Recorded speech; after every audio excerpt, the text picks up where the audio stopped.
Hi, my name is Peggy Hoy, and I'd like to share with you my story of salvation. I did not grow up in a family that went to church. In fact, God was rarely talked about at our house. If my mother did talk about God, it was in an angry manner. My mother was angry at God because my father was murdered and she was left with a broken heart and 6 children to raise. Our stepfather, he was a violent man who abused us on multiple levels. Um, Emotional abuse, sexual abuse, and physical abuse was the law in our house.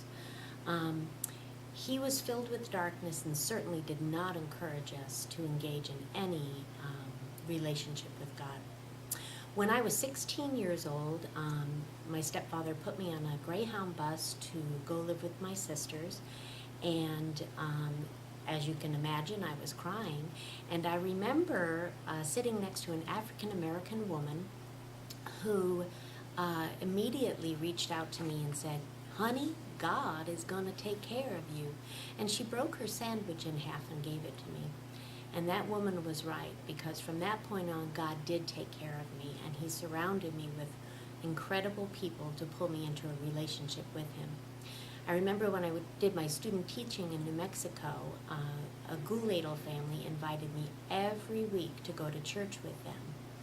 And it was there for the very first time that I heard Christian music, sermons, and I learned about this man called Jesus Christ. And I was very intrigued. I remember that my heart rolled, and I thought, I want to learn more about this man. But it took me another 10 years before I received Christ as my Lord and Savior. I remember attending a healing service, and at the end of the healing service, Pastor Gary McGaffrey invited anyone to come forward if they needed healing in their life and if they wanted to accept Christ as their Savior. Well, I needed both. I had a lot of garbage I needed to get rid of, and a lot of healing that was needed for me to move on with my life and move past my child abuse. And I needed Jesus Christ as my Lord and Savior. So I was crying so hard I couldn't get out of that pew, but there was a woman sitting next to me who said, "Can I help you up?"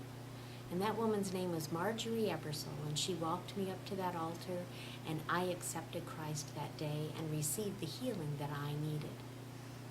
Well, I believe that I am the poster child for the unchurched, because had those people not reached out to me, I don't know where I would be today. The statistics are not good for children who are abused. I could be an alcoholic, but others led me to Christ. I could be a drug addict, but others led me to Christ. I could be a suicide statistic, but others led me to Christ. For that, I am so grateful that I have Jesus Christ as my Lord and Savior. Peace.